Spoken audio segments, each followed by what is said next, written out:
basic structure of that law is working, despite all the problems. Despite the website problems, despite the messaging problems, despite all that, it's working. The president on Friday maintaining, despite all the problems with the website and insurance policies being canceled, Obamacare is still doing what it's supposed to. And it's time now for our Sunday group, syndicated columnist George Will, Kirsten Powers of the Daily Beast website, columnist Charles Krauthammer, author, you may have heard, of the #1 New York Times bestseller, Things That Matter, and Fox News political analyst Juan Williams. Well, the president continues, and he did this week, to take unilateral action without going back to Congress, first on big business, then on small business, and then this week partly suspending the individual mandate. George, I want to begin with a question that I asked Governor Huckabee. What do you expect to happen on January 2nd when people actually, under this new system, have to go to their doctors and start getting health care? Well, there's going to be the backlash cubed. At this point, Chris, it's very hard to quantify. Perhaps most of the law has already in some sense been waived or otherwise suspended. The president said this week that the suspensions of the employer mandate and the individual mandate, et cetera, et cetera, et cetera, do not go to the core of the law. If not that, what is the core of the law? By now, it seems to me fair to say three things. First, if he'd told the truth about the law, about keeping your doctor and your health care, he probably wouldn't have been elected in 2012. Second, he'd be better off today if in 2012 the Chief Justice had voted the other way and he'd struck down the law. It wouldn't be such a burden on this presidency. But beyond that, we've now added to incompetence and dishonesty naked unfairness when he says, if you had health insurance and it was canceled, you're preferred. If you didn't have health insurance, you can still be punished by the government for not getting it. People just think it's, unfair. Is it as bleak as that, Kirsten? It's pretty bleak, yeah. I think it's also creating, it's sort of chaotic. And when it comes to healthcare, which is something that's so personal to every person, to have this sense of chaos, to not really know when he keeps changing the rules of what people have to do. Now, do you have to get health insurance or do you not? I think it's confusing to a lot of people if they're required to have it. And then you have situations like the Oregon Health Exchange sending out notes to everybody saying, if you don't hear from us by January 1st, you should probably get health insurance somewhere else. Well, that's kind of scary to people, and so I think this isn't as it was sold. And I think that, as George is right, as we get to January 1st, 2nd, and start seeing people maybe not having health insurance and thinking that they did, it's just going to get worse. I want to go back to this point that George was talking about, because the president in his news conference Friday said that none of these problems get to the core of Obamacare. You can argue whether that's true or not, but that's what he said, and that 85% of Americans have benefited from the benefits that you get under Obamacare. Charles, your reaction to that, and is it possible that for all the problems so far, that they can get this worked out, and that as we get, just to pick a month at random, by next November, most people are saying, you know what, Obamacare's okay? It's possible, it's highly unlikely. One of the things that he did, and one of the reasons that this strikes at the heart of Obamacare, is that what he has done is to take away the financial structure underneath it. The reason the insurers are apoplectic about what's just happened is because he has now told a whole class of people, you don't have to be in the exchanges.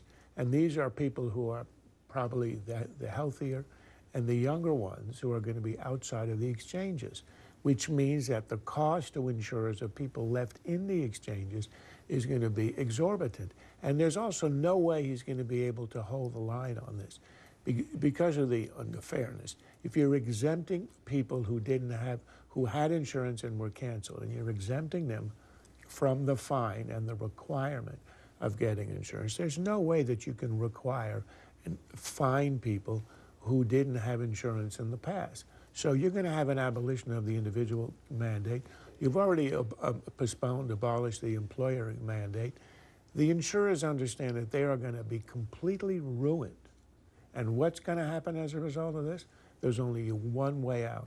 A huge government bailout of the insurers is waiting at the end of next year. And that's an issue that Republicans ought to focus on right now. It's the only way that Obamacare will survive. And it ought to be stopped before it happens. So it ought to be, Congress ought to say no bailout, particularly because this isn't a natural disaster. It's a man-made disaster. Yeah, I just want to bring that up as I bring you in, Juan, because the hardship exemption, which these people who lost their policies and are now not going to have to sign up or can sign up for this bare bones catastrophic, the hardship exemption was supposed to be if your house was blown away by Hurricane Sandy, you know, you had a hardship exemption, you couldn't afford to pay for health insurance. The hardship exemption here is Obamacare.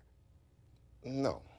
Yeah, it is. It's the fact that your policy was canceled by Obamacare. It wasn't canceled. I mean, you know, so I think there's going to be a big lump in all of your Christmas stockings, because I just think you guys are like looking at the negatives so heavily. You're so invested in cursing out Obama and Obamacare. It's just wild to me. Because, hang on, let me finish my point.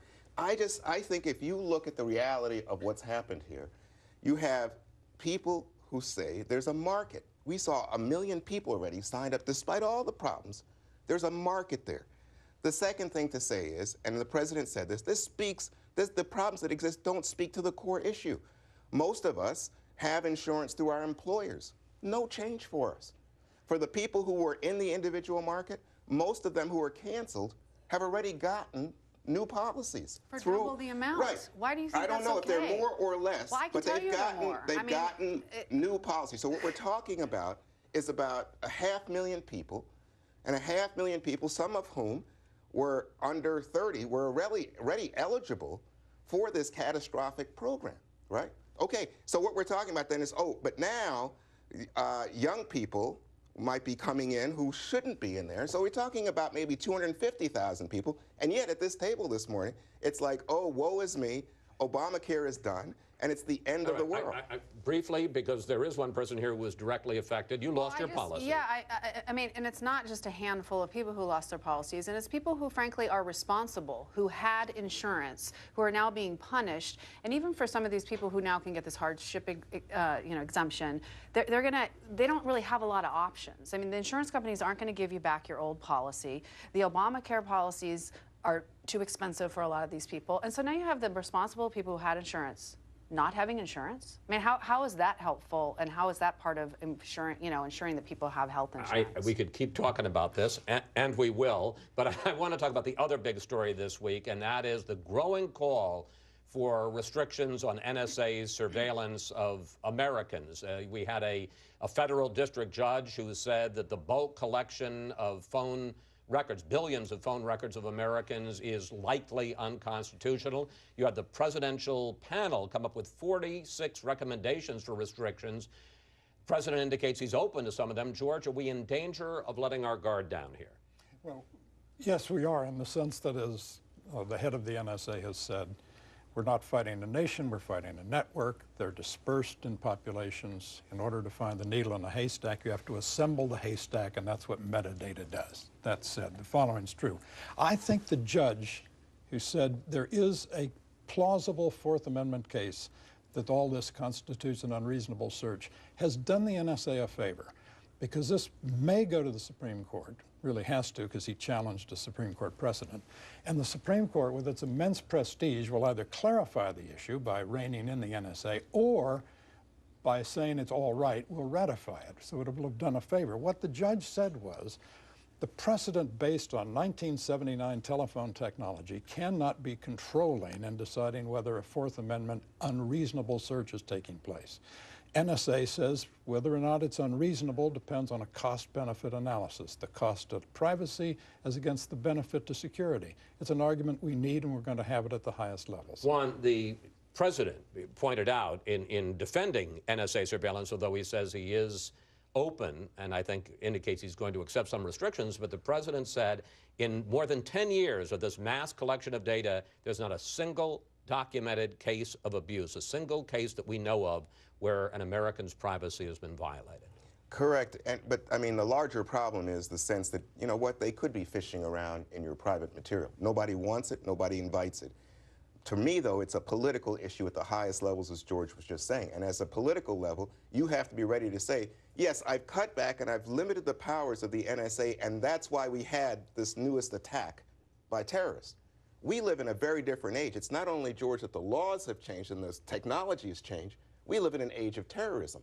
And I think we have to say to our political leaders, and it's very difficult in this time when nobody trusts anybody, but that yes, as long as you don't snoop around Chris Wallace's private email, okay, we want you to be able to track patterns of terrorist communications and protect us, because protecting us is the government's #1 job. Well, let me just say that my emails really are beyond reproach. Oh, I'm sorry. All right, we have to take a break here.